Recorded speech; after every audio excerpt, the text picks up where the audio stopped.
Welcome to the CBS Radio Mystery Theater Archives, the only YouTube channel which has the original classic episodes of the CBS Radio Mystery Theater in order with no ads. Thank you for listening, and now, enjoy the show.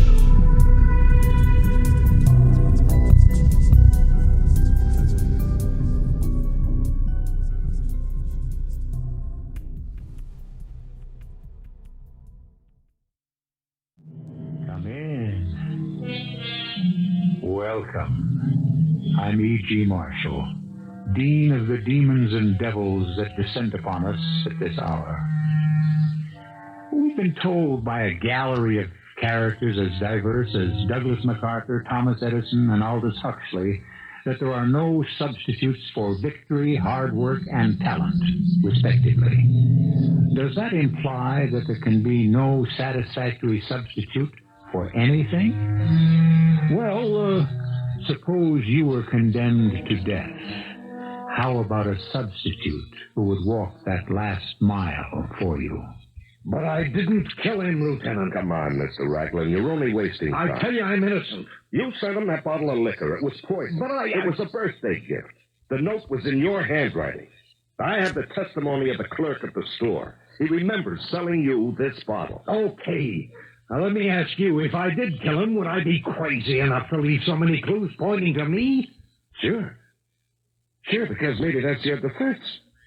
You figure the members of the jury will ask that same question. Would he be crazy enough to leave all those clues?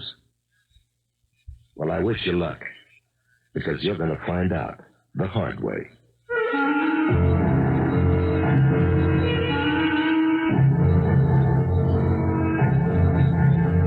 Our mystery drama, 45 Minutes to Murder, written especially for the Mystery Theater by Sam Dann, and stars Larry Haines.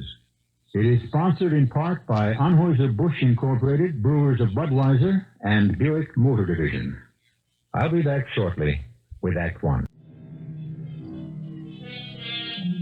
We are told, thou shalt not kill.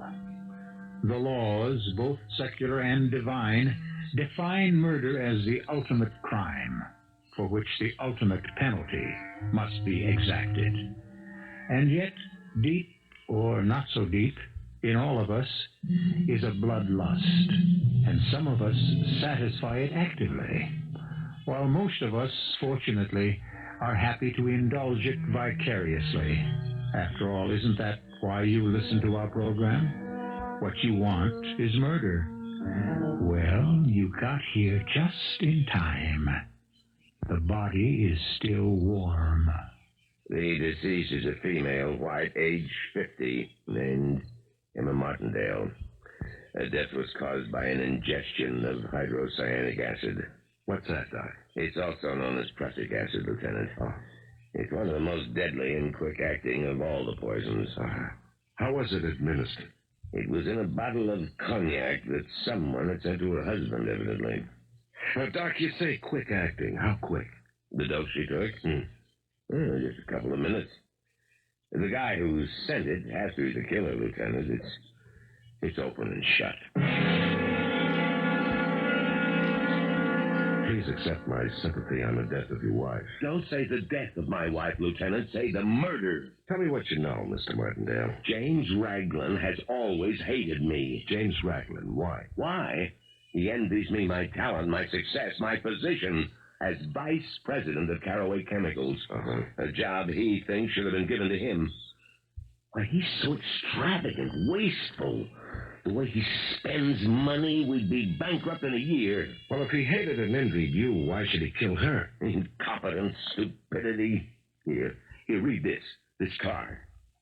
To Emmett, on your birthday, to be sipped slowly. It was delivered to the house this morning with the bottle of cognac. The poisoned bottle of cognac. Signed, Jim Raglan. Okay, tell me exactly what happened. Well, I certainly didn't expect a gift from Jim Raglan, and so I called Emma into my study. A gift from Jim? Read the card, darling. It's from Jim. his handwriting. It must be a practical joke. It's remarkable after all these years. I always wanted to be reconciled with Jim. And since he's taken the first step, well, I'm going to open this bottle and drink to it. What better way? I'll join you. What? Oh, pour some for me, too. But, darling, you never drink. I know, but this does call for a celebration. It certainly does. It means Jim has finally matured. Oh, it's going to help at the office that Jim is willing to pull his weight finally. I propose a double toast. To your birthday. No, don't remind me. And to the flowering or the reflowering of a friendship. We were holding our glasses aloft, as you do when you toast. And it seemed to me that I noticed a kind of cloudiness in the cognac. I wondered what it might be. It was Dunston's, one of the most expensive cognacs you could buy. Still, this might have been a defective bottle. I was going to say, let's not drink this just yet, darling. But she had already swallowed it down. Aren't you going to drink yours, Emmett?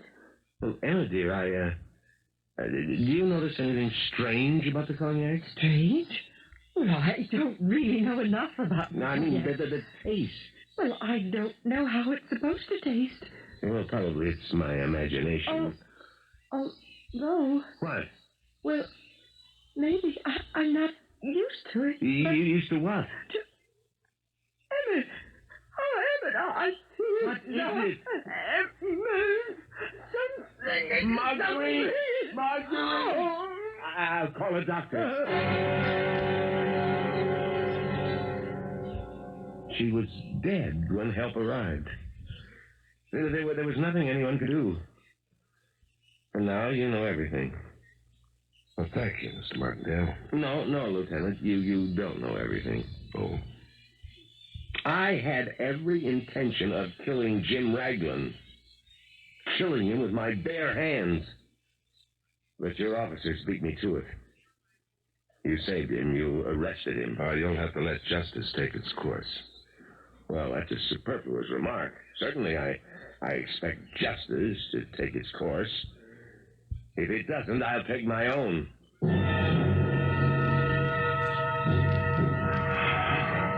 Mr. Raglan? Who are you?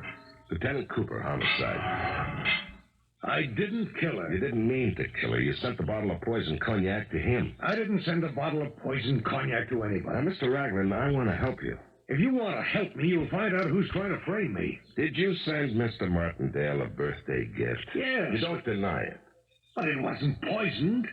It was Dunston's cognac, 100 years old. It cost $200. Isn't that a lot of money to spend on a birthday gift?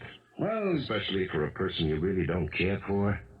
who told you that? Do you like Mr. Martindale? Are you in the habit of giving him gifts on his birthday? Well, I just thought we'd been at swords' points long enough. Swords points? Well, it's just that we disagree on money. He hates to spend it. I decided it'd be better for the firm if we pulled together. Or if you could, pull alone. I only wanted to make peace with him. A $200 present? It'd impress him. The business required both of us to work in harmony. I own stock in the company. Now, we have the note in your handwriting. Would I be such a fool? Well, sure. Murder is basically a fool's occupation. All you have is Emmett's word for it. For what? That the cognac I sent him is the same cognac that poisoned his wife. Listen, suppose he wanted to kill her. Why?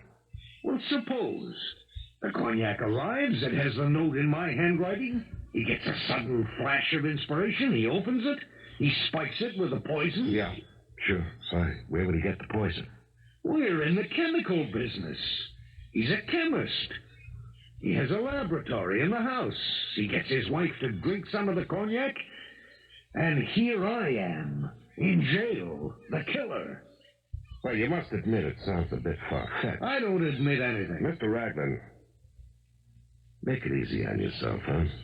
Anytime you're ready to make a statement, why, you... I'll have your badge. I'll sue this town for false arrest. How dare you accuse me? Now, look, Mr. Why Ryan. don't you go to Barnaby's liquor store on 4th and Van Buren? That's where I bought the cognac. I said, give me a bottle of Dunstan's. He got it. I said, gift wrap and put this card inside. He did it. And then I said, deliver it. There was no way I could have poisoned that cognac.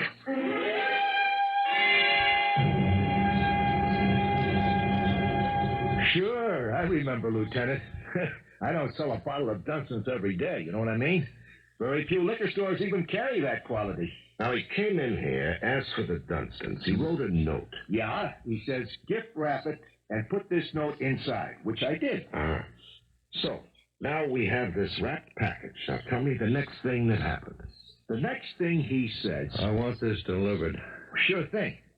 right now to Mr. Emmett Martindale, 13 Pleasance Drive. Oh, well, my delivery guy won't come in until noon. Well, that's more than an hour from now. I'd like it delivered at once. Oh, it's only an hour away. All right. Suppose we forget the whole thing. Oh, no, wait. Let us not be hasty. Now, you stay here a minute, watch the place, will you? I'll run next door to the grocery. Maybe his guy will help me. I ran next door to Markowitz's place. We do favors for each other, see? But his kid was already on deliveries. And you left Mr. Raglan and the package all alone in your store? Yeah. Uh-huh. For how long? Oh, I don't know. A couple of minutes. Now, think very carefully. Was he carrying anything? Yeah, one of them attaché cases. You sure? Yeah, positive. Then he did have the opportunity to switch bottles. Now, the point is, he was alone with the package. Well, sure. He was alone with every package in the store. I see. And then what did you do? I went back, and I told him straight out, I can't deliver this for at least an hour. Then cancel it. Oh, no, wait. Let me think.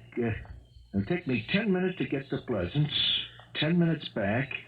I can close the store for 20 minutes or a half hour. Look, I'll deliver it myself.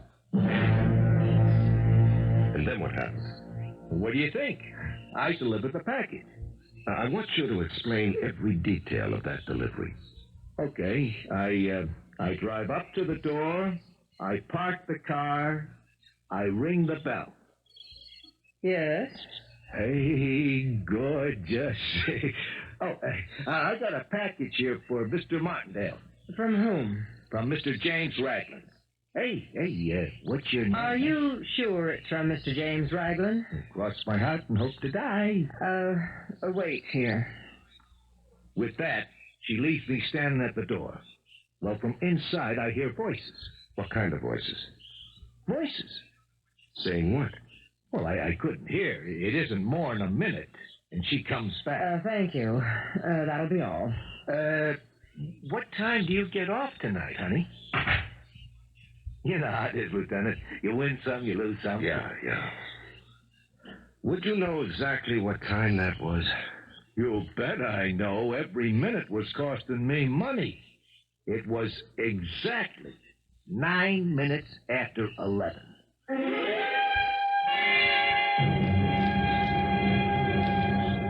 Your name is Marguerite Willis. Yes, officer. And, just after 11 this morning, a man delivered a package. A bottle of cognac for Mr. Martindale. I brought it in to him.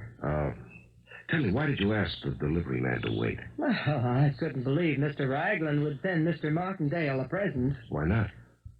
Well, I shouldn't say this, perhaps, but there's always been such bad blood between them. I see.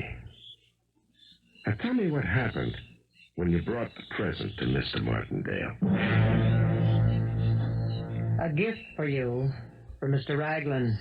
Are you sure? That can't be right. Oh, then find out. You can leave the room if you like, Marguerite. It could be a bomb.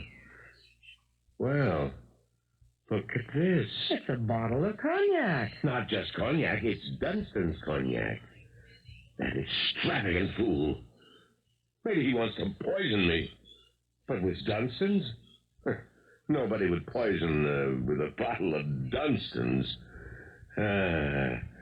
Could be worth $200-300. It's just too much money. Emma, dear, come in here. It's a gift from Jim. A gift from Jim?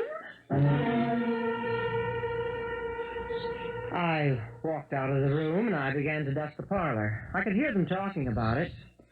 He opened the bottle. She said that she'd join him. How long did that take? Just as long as it takes to tell you. Next thing I know, I hear him yell for me to call a doctor. And did you? Well, I was standing near the phone, so I just lifted it and called the police emergency number for an ambulance. And they came right away? Oh, yes. Right away. Thank you, Miss Willis. I guess that's all.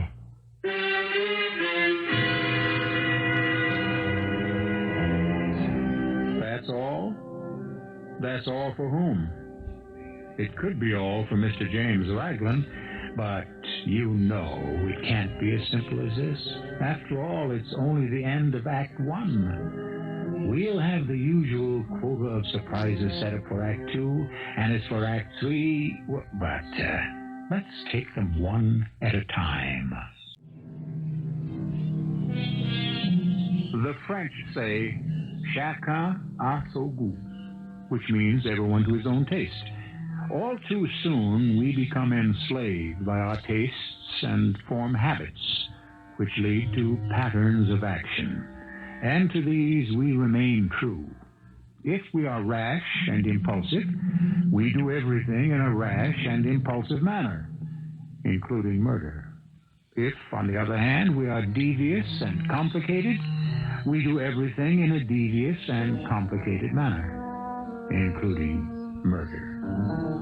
With what sort of people are we dealing in our story? Lieutenant, what am I getting out of here? Now, Mr. Raglan, while you were in that store, you did have an opportunity to either doctor or switch bottles. What are you talking about? The owner of the store left you alone for several minutes while he went next door to see if he could get a delivery boy. Listen, Lieutenant, you gotta believe me. Now, you'd have been in the clear to tamper with that bottle. I don't know what you're talking about. I'm innocent. Now, look, Mr. Raglan, you gave me a lead. I followed it. But you're in just as deep as ever. I didn't poison the cognac. Well, if you didn't poison the cognac, who did? I don't know. Martindale did. Now, you said that before. Why would he want to kill his wife? Well, because... Yes? Because she was too good for him. In what way? In every way. She was delicate and aesthetic, and he was kind of vulgar. And that would motivate him to kill her? That and Marguerite. Marguerite? The maid. Oh, what about her? Well, you've seen her. Good looking, sexy. Oh, I see. And Martindale was having an affair with her? How did you know? Well, that's what you're trying to say, isn't it? Well, it's true. Everybody knows. Who's everybody? All of his friends, her friends. Just ask. Well, that's not good enough. Would they be willing to swear to that in a court of law? Well... You know, these things that everyone knows usually come apart on the witness stand under oath. But it's true. All you have to do is look at them. Listen to the tone of their voices when they talk to each other. All right. Why didn't Emmett Martindale divorce his wife and marry the maid? Oh, a gentleman doesn't do that. Besides, in her poor, deluded way, Emma was madly in love with him. She wouldn't let him go. And that's why he took the opportunity to get rid of her. Yes, Mr. Raglan. You don't believe me? Well, should I believe you? In this country, a man is supposed to be innocent until he's proved guilty. You'll be given the chance to prove your innocence in court, Mr. Raglan. Now, don't hand me that some chance. The state has unlimited resources, money, manpower, experts. What have I got? Now, look, Mr. Raglan, I don't create the setup. I just work for it. Now, let's go back to the beginning. You and Martindale were on the outs. Why? We couldn't agree on anything. Mostly on how the business should be run. You see, he's tight. He's the stingiest human being in existence. He won't spend a dime on anything. I believe you have to spend it to make it. We fight each other constantly. Well, finally I decided we'd have to find a middle ground. It was his birthday, and I took the occasion to send him a very expensive present. Why? Why not something for $10 or $15? I don't know. Are you in the habit of giving people expensive gifts? No. Wasn't there a lot of defiance in this particular present? Hostility? Wasn't it your way of saying, see how generous I am and how cheap you are? So, maybe that's true. Then wouldn't you say the basic purpose of the gift was not to wish him well, but to irritate him? Okay. What if you're right? What if I did it to outrage his shriveled, miserly, stingy soul? I hated him for being mean and grasping, but that doesn't prove I wanted to kill him.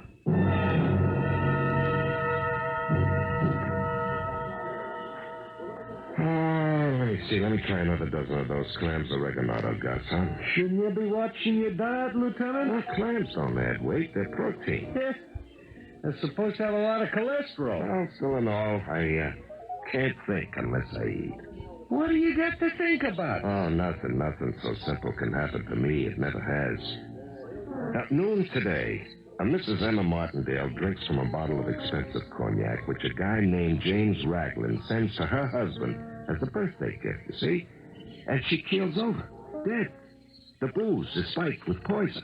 James Raglan wished to kill friend husband, and something went wrong. Now, 7 hours later, we have Mr. James Raglan in a cell.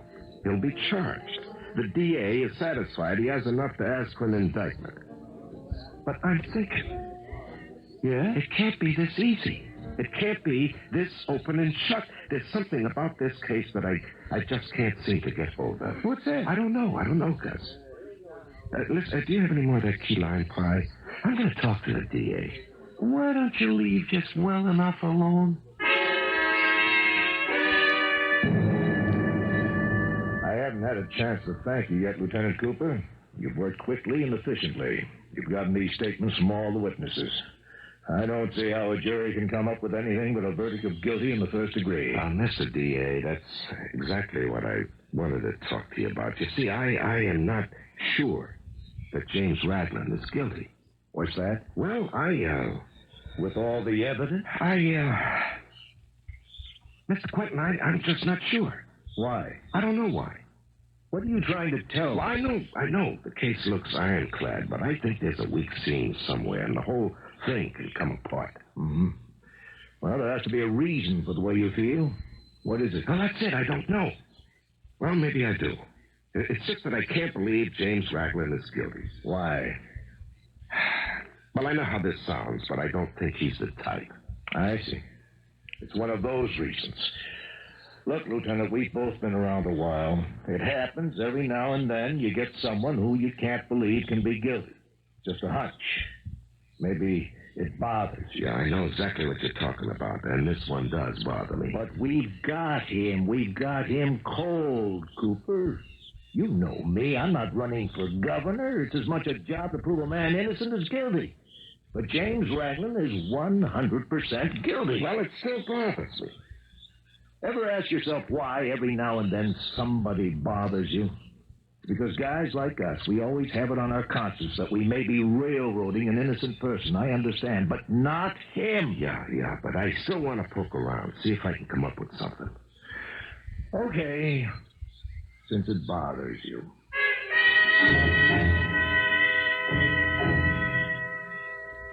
I'd be glad to help in any way I can, Lieutenant Cooper. Now, your full name is Marguerite Willis. How long have you worked for the Martindales? Oh, 8 years. Oh, that's a long time.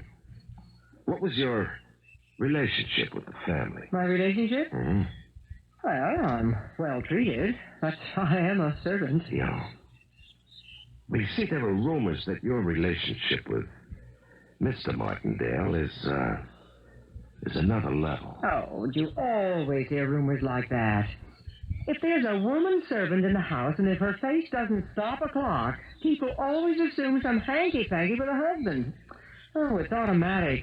Oh, those rumors don't bother me. Yeah, well, it's a question that had to be asked. Well, I understand. And it's a line of investigation that has to be followed. Well, go ahead.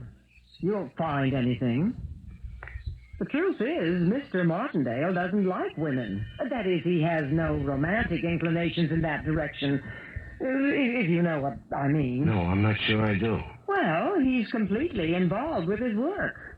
He brings it home every night. Uh-huh. How did he behave toward his wife? Oh, like a gentleman. Did they get along? Very well. Did they ever fight? Lieutenant, has somebody been talking to you? Oh, many people talk to me. Well, I'm in a very peculiar position here. Because of my job, I know certain things I have no right to discuss. But I have an idea someone is slandering Mr. Martindale. Mm-hmm. And I'm sure you have an idea who that someone is, assuming it is slander. Well, this conflict between Mr. Martindale and Mr. Raglan, it wasn't only because they couldn't agree on how to run the business. Lieutenant, what I'm about to say isn't going to help him. But my loyalty has to be to my employers. He was in love with Mrs. Martindale, James Raglan was. Yes. He knew her before Mr. Martindale did. Uh-huh. I even think they were engaged. Then he introduced her to Mr. Martindale, and the next thing everyone knew, Mr. Martindale and Emma were married. I see. And Mr. Raglan never mentioned it. No, I guess not. Mr. Raglan would come here to see her regularly. I remember. It was always the same conversation. Darling, darling, Emma, darling. Please, Jim. You made a mistake. Admit it. You don't love him. Jim, I do love him. That isn't you saying it. It's your pride. If you make a mistake, you don't have to pay for it for the rest of your life. Just walk away from it. No. Look at what he does to you. What does he do to me? He neglects you. He abuses you. Jim, he's my husband. You didn't know what you were doing. Oh, Jim, please go. Worst of all, he's cheap. Now, Jim, he's thrifty. And you might learn a lesson. Protect him. Look at yourself. You've been wearing that same dress for 3 years. Oh. The man's a millionaire. You're starving to death in here. Oh, now, I would hardly say that I'm I know sorry. your soul is starving, your spirit. You've become dowdy. You haven't written a line of poetry since your marriage. No one sees you anymore. I'm happy. I could kill him. Jim, you wouldn't dare. One day, I will. He said that? I could kill him? One day I will? Yes, Lieutenant. Well, thank you. You've been very helpful. Marguerite, you can't leave lights burning when you're not at... Oh, it's the police lieutenant. Yes, I was just leaving, Mr. Martindale. Miss Willis has given me all the information I need. Goodbye. Is he gone? Yes. Are you sure? I can see him through the window. He's getting into his car. Now he's driving off. Come over here, Angel. What did you buy me, baby? First, you come over here and give me a great big kiss.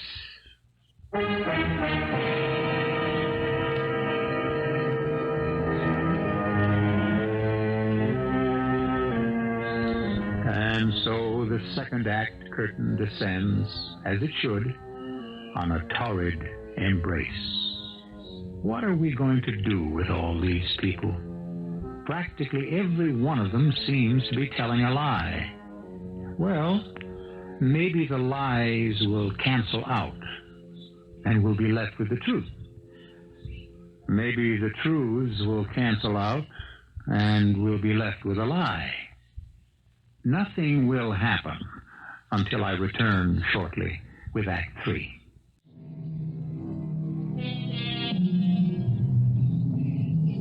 Mrs. Emma Martindale was killed when she drank some poisoned cognac. This much is definite. The rest is all loose ends. We really don't know for a fact who put the poison into the bottle, nor do we know if Mrs. Martindale was the intended victim. Our knowledge is exceeded by ignorance, which, however, can be said of everyone, everywhere. You lied to me, James Raglan. You never told me you were once engaged to Emma Martindale. Well, we weren't really engaged, Lieutenant. Now, you never said you were in love with her, that you hated Martindale for taking her from you. Not really. Now, when you withhold vital information deliberately, that's the same as lying. Now, do you deny saying to Emma, I could kill him? Didn't you also say one day, I will kill him? Well, I may have said something like that. I didn't mean it that way. Well, then why did you say it? Because a man gets mad, gets drunk, and says a lot of things he doesn't mean. I know it looks bad. Now, you don't know how bad. But I'm innocent, no matter what. Okay, I should have told you about the way things were between Emma and me. It was a mistake. But I was scared. You can't quit on me. You have to help me. I went to the DA. I stuck my neck out for you, and all the time you were holding out on me. I told you I was Now, afraid. that's the end of the line. I'm getting off this train because it just isn't going anywhere. I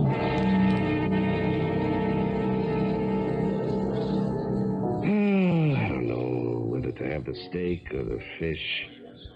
Hey, give me both. Potatoes, the salad, and, you got garlic bread? What's the use? I didn't serve you. You only go someplace else. Gus, I have some heavy thinking to do. About what? About this James Raglan guy.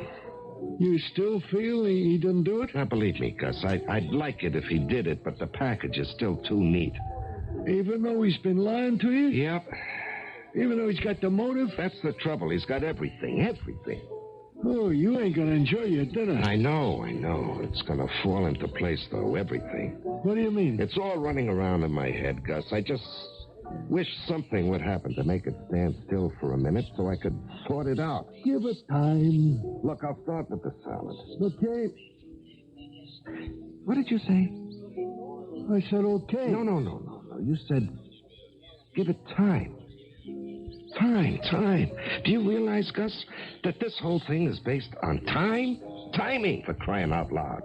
It's been right out there in front of me all along.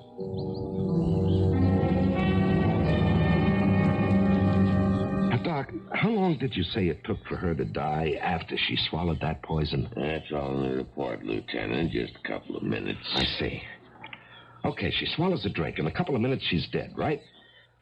Now they call the ambulance immediately. Well, that's what the report says. Yes, and it also says the request was made at 12 noon. It arrived 6 minutes later. It's 12:06. You have to admit that's great time. Yeah, but don't you see? The question is, when did she drink it? Mr. Barnaby, how many bottles of Dunstan's cognac do you keep in stock? Are you kidding? At that price? I just kept the one. And there's no way anyone could have sneaked in here and replaced the bottle of Dunstan's you had with one that had been poisoned, huh? In the first place, I got a special protection system, see? Uh-huh. And there's only one key to the store. I never let go of it. And besides, there's the burglar alarm. All right. Now, James Raglan came in yesterday to buy the cognac, huh? Yeah, I told you all that. Yeah. Now, this was just before 11 o'clock. He bought the cognac, and you gift-wrapped it. Look, I'm prepared to testify to that effect in court. He wanted immediate delivery. So I went next door to see if the grocer's delivery boy was around. All right. Now, answer this. Where was your delivery boy? Well, it turns out he had a little accident on his motorbike on the way downtown. I see. In the normal way, would he have been here in the morning? Oh, sure. It's his job. Yeah. Now, when Mr. Raglan bought the cognac, he assumed you could deliver it at once. Yeah. Oh, yeah. Yeah, all right. Now, he would have no way of knowing your delivery boy was unavailable. Even I didn't know that. Now, the bottle on the shelf had to be good. You're not kidding. So then, if your boy had been here, he would have taken the bottle and gone to deliver it, and there'd be no way for Raglan to tamper with it, right? He couldn't have planned to use this method to commit murder. I'm glad to hear you say that, Lieutenant. All right, now one further question. Yeah? This bottle. Examine it, please. Now, is this the bottle that you sold to Mr. Raglan?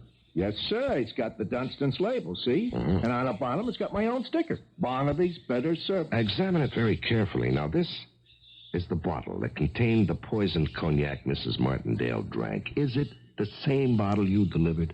Why, yes, there can be no... wait a minute. Hold a second now. No, this is the wrong bottle. What? There was never any Dunstan cognac in this bottle. Why not? Well, look, it may look like a bottle of Dunson's, but Dunson's doesn't use this particular bottle. Here, look at the bottle. Now, you see the little raised letters here? It says K.R. Now, that stands for Krieger's. It's another distillery. They don't even make cognac. Then this can't be the bottle you delivered to the Martindale house, huh? No way. But the switch had to be made somewhere. This is not the same bottle you sold Raglan.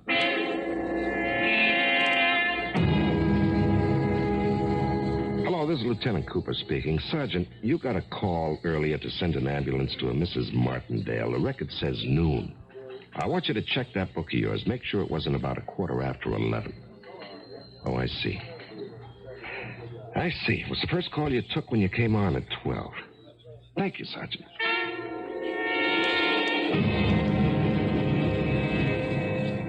Emmett, baby, I need some money. But I gave you money yesterday. It's gone. Gone? Yesterday is gone, too.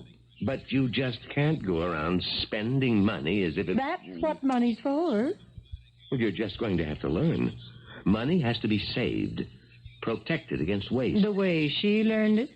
Emma was quite prudent where money was concerned. Sweetie, if you want to make me into another Emma, why did you get rid of her in the first place? You must never say that, even when we're alone. Oh, the only things we should say to each other when we're alone is, I love you. Mm-hmm. Now, I should go shopping.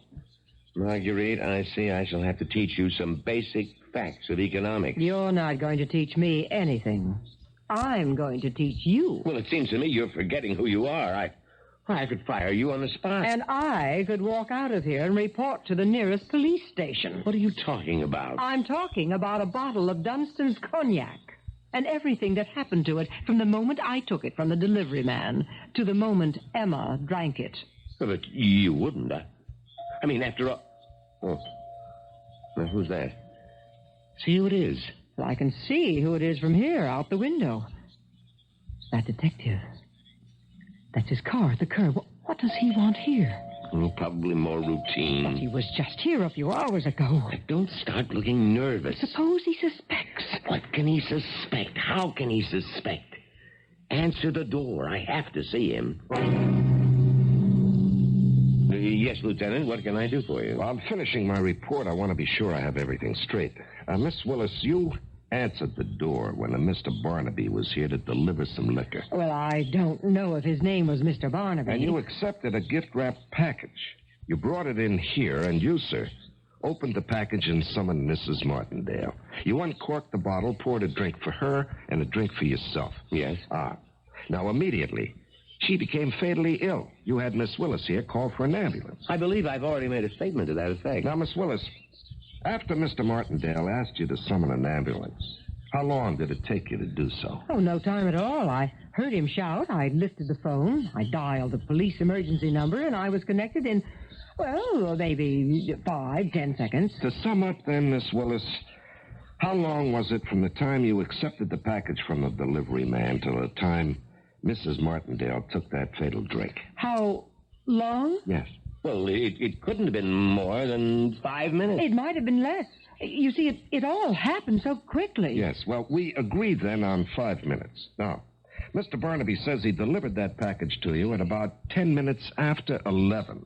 5 minutes after the delivery, you placed the call for an ambulance. Well, hasn't that been abundantly clear by this time, Lieutenant? Yeah, well, unfortunately, it poses a problem. What sort of problem? Well, somehow we have lost or mislaid 45 minutes. What do you mean? Well, we can't account for the 45 minutes that elapsed between the time you say Mrs. Martindale drank the cognac and the time you say you called the ambulance. But I called the ambulance immediately. Yeah, but you didn't call for it at 11:15. You see, the police records show that the call came in exactly at 12 noon. Well, we may have been mistaken as to the time. Yeah, well, unfortunately, we can prove the cognac was delivered at about 10 after 11. And you are already on record as having said you opened it and Mrs. Martindale drank it 5 minutes later. Well, I was confused, upset, nervous. We didn't get to open the cognac until 5 minutes till noon. There. Oh, so, You're changing your story, then? Well, it's my right upon sober consideration. Yeah, but that means that Miss Willis will also have to change her story. Well, of course. Are you changing your story, Miss Willis?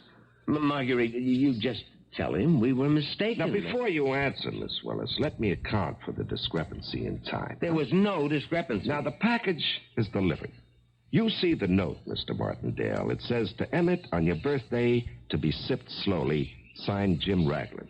Now, you say to yourself, what a way to get rid of Jim and my wife at the same time. No, just a minute. So, you go to your laboratory, you get some hydrocyanic acid. This is all... Now, the thing to do is to pour some hydrocyanic acid into the bottle of Dunstan's cognac and then reseal it. Ah, but you're basically a stingy man. Why ruin the exceptional cognac, huh?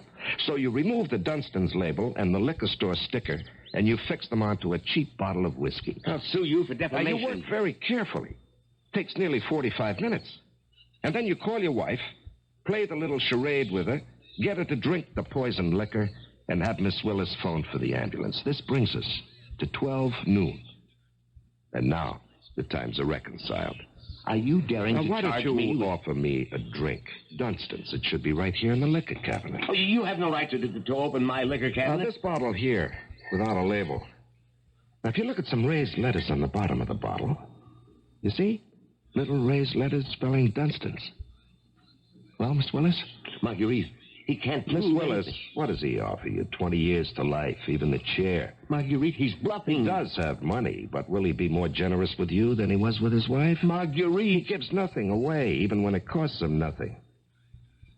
Now, that bottle of Dunstan's, had he not wasted precious time, had he just poured the poison into it, he would have been in the clear, but no, he's so cheap, he wouldn't even use good whiskey to poison his wife. So now he has to pay the price. Why should you? Marguerite, don't you see what he's doing? Lieutenant, he threatened to kill me.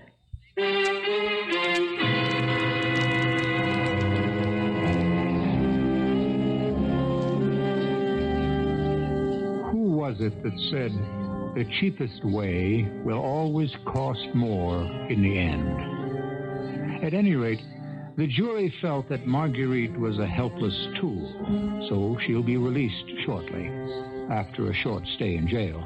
Emmett will never be released. He has a lifetime career in the prison library. He also teaches chemistry in the prison school.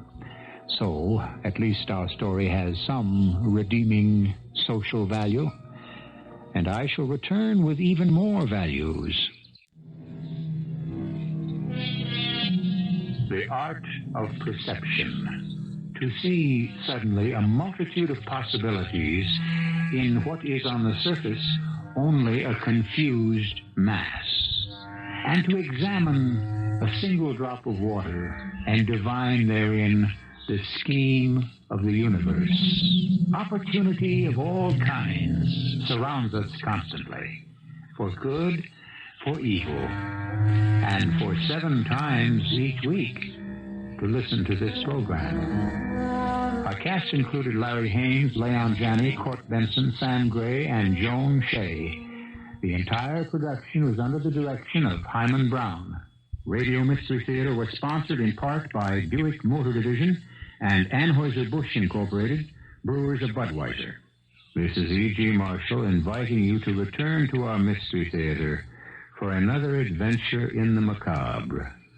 Until next time, pleasant dreams.